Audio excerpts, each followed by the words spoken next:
Pendengar, saat ini saya sudah berada di Pondok Pesantren Al-Izzah Nunukan, dan kita akan mengetahui seperti apa kegiatan para santri selama menjalankan ibadah puasa di Pondok Pesantren ini. Yuk!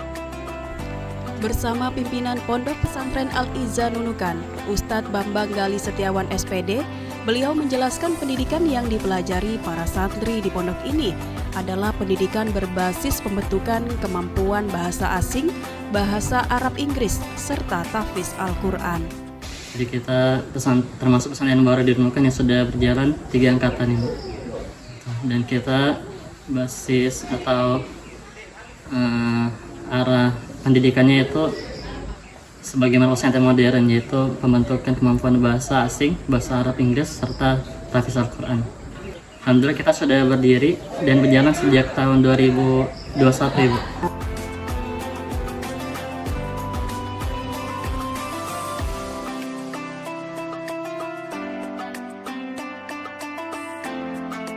Sekitar 60 santri yang ada di Pondok Pesantren Al-Izzah Nunukan untuk tingkat SMP. Selain ikut mondok, para santri juga bersekolah di pesantren ini. Alhamdulillah ada sekitar 60 santri yang saat ini ada di pesantren Al-Izzah Nunukan. Dan kita memang baru memulai ini pada tingkat SMP. Ada santri yang saat ini sudah, selain mereka mondok pesantren, mereka juga sekaligus sekolah di sini tingkat SMP, ada kelas 7, 8, dan 9 SMP Al-Izzah. Kegiatan santri di pondok layaknya seperti para santri pada umumnya. Namun hal yang unik adalah para santri mendapatkan pelajaran umum dan pesantrenan secara lengkap di pesantren Al-Izzah.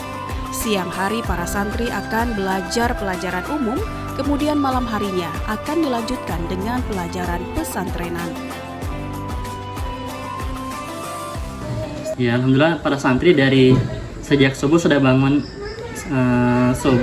sebelum subuh untuk sholat malam, kemudian mengaji Al-Quran, sholat jamaah, hafalan, serta setelah itu masuk dalam kegiatan sekolah. Nah, pada malam harinya lagi mereka lanjut dengan pelajaran-pelajaran pesantrenan. Jadi pelajaran umum maupun pesantren didapatkan secara kompleks di pesantren Al-Izzah.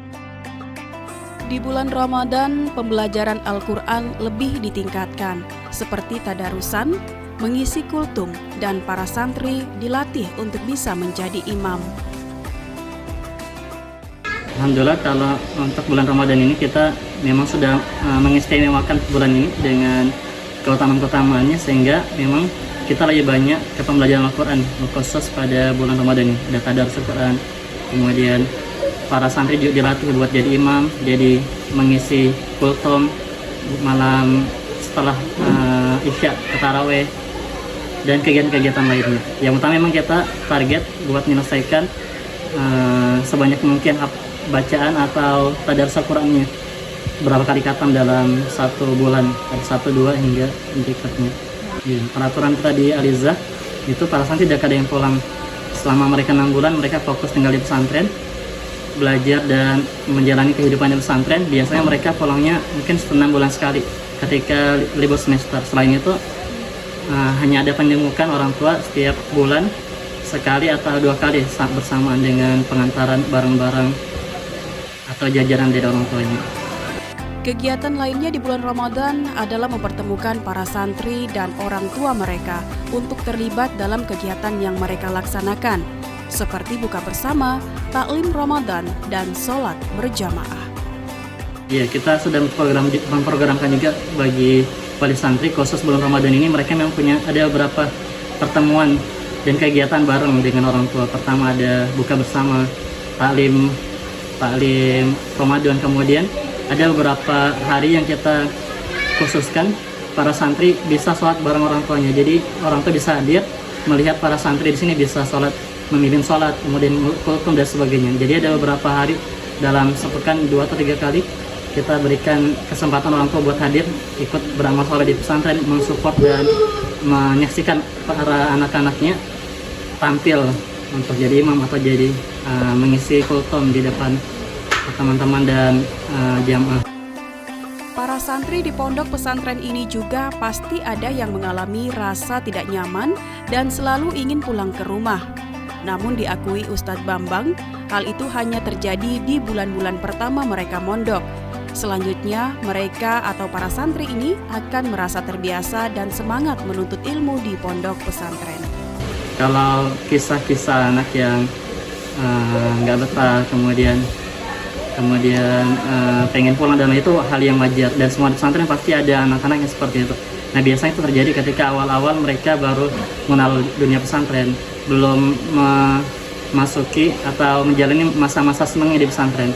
Apalagi kalau anak-anak baru, biasanya mereka memang lebih adaptasinya masih butuh proses beberapa bulan, 2 bulan, 3 bulan seperti itu. Jadi kalau setelah mereka berjalan, insya Allah rata-rata sudah bisa senang, semangat, dan aktif di pesantren. Kalau mereka sudah punya niat dan semangat menuntut ilmu, biasanya sudah tidak terlalu tergoyahkan dengan berbagai tantangan ketika di luar. Namun memang salah satu juga kenapa kita tidak mengeringkan anak-anak atau boleh pulang dan waktu yang banyak, nanti itu biasanya menyebabkan kemalasan juga anak-anak. Ketika mereka sampai di rumah, sudah ketemu HP, sudah ketemu hiburan dan lainnya, mereka sudah masuk zona nyaman, malas lagi ke pondok. Jadi memang kita menjaga mereka dalam satu ekosistem yang baik, dalam amal soleh, dalam fokus belajar di pesantren tanpa kontaminasi dengan berbagai hiburan yang berlebihan di luar, dengan HP, nonton dan sebagainya. Tapi kalau di pesantren juga mereka tetap ada ekskul yang membuat mereka tetap senang, semangat, ada panahan, renang, pramuka, silat dan sebagainya gitu. Jadi itu mereka juga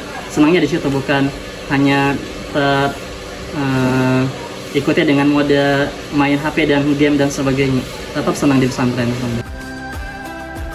Berbahasa Arab sudah menjadi salah satu bahasa wajib yang diterapkan oleh santri di pondok pesantren ini. Tujuannya adalah bisa memahami ajaran agama dengan baik dari memahami bahasa Al-Quran. Kita sudah kita selama 3 tahun sudah memang mewajibkan para santri buat berbahasa Arab. Jadi memang bahasa Arab, bahasa asing, pertama bahasa Arab, kemudian kedua kita juga sedang bentuk bahasa Inggris, itu menjadi satu bahasa wajib komunikasi harian serta bahasa ilmu, selain juga bahasa Indonesia. Nah, jadi memang mereka kita latih bisa menguasai berbagai, khususnya bahasa Arab dan bahasa Inggris ini serta bahasa Indonesia, untuk mereka ke depan kelak bisa bersaing di dunia pendidikan tinggi di luar atau juga di dunia kerja lainnya. Dan memang target kita semoga dengan itu mereka kelak dengan kemampuan bahasanya itu mereka bisa suatu saat bisa membimbing atau bersama orang tuanya mau umroh, haji bareng, atau dengan itu kita tujuannya biar bisa memahami agama dengan baik dengan melalui bahasa Arab atau bahasa Al-Quran yang merupakan bahasa Al-Quran. Nah, tetap mereka setiap tahun biasanya ada 3 kali libur panjang. Pertama dan kedua libur semester 1 dan 2, dan yang ketiga memang ketika libur Ramadan, pertengahan Ramadan hingga Lebaran ini, Bu. Jadi mereka memang di pesantren ini waktunya hanya 2 pekan mereka habiskan. Setelah itu mereka akan libur kembali ke daerah masing-masing, karena selama ini kan mereka nggak pernah pulang dalam waktu yang panjang berbulan-bulan. Maka memang kesempatannya Ramadan dan Idul Fitri mereka pulang di pertengahan Ramadan hingga nanti setelah Idul Fitri, agar mereka bisa bersilaturahim, mudik dan sebagainya ke daerah masing-masing. Karena anak-anak di sini juga ada yang dari Sebatik, Sebuku, Semenggaris, dan berbagai wilayah hingga Dapil 3. Harapan dari Ustadz Bambang pasti merupakan harapan dari orang tua santri juga, di mana terus mengembangkan pendidikan agama melalui pondok pesantren Al-Izzah ini. Harapan kami semoga dari pesantren ini kelak bisa memberikan kontribusi bagi kemajuan pendidikan dan melahirkan banyak anak-anak yang baik, yang soleh-soleha, yang mereka nanti bisa turun berperan di masyarakat dengan ilmu dan sikap karakter baiknya di masyarakat. Nah, dan semoga ini juga menjadi satu dukungan dari pemerintah juga kepada kami untuk bisa mensupport berbagai gerakan pendidikan, pesantren dan lainnya yang menyiapkan generasi SDM manusia ini agar nanti kelak bisa menjadi komunitas yang besar yang bisa membawa kebaikan juga bagi Nunukan, bagi agama dan bagi masyarakat kita. Pendengar, demikian feature produksi RRI Nunukan. Selamat menjalankan ibadah puasa untuk Anda yang melaksanakannya. Sampai jumpa. Wassalamualaikum warahmatullahi wabarakatuh.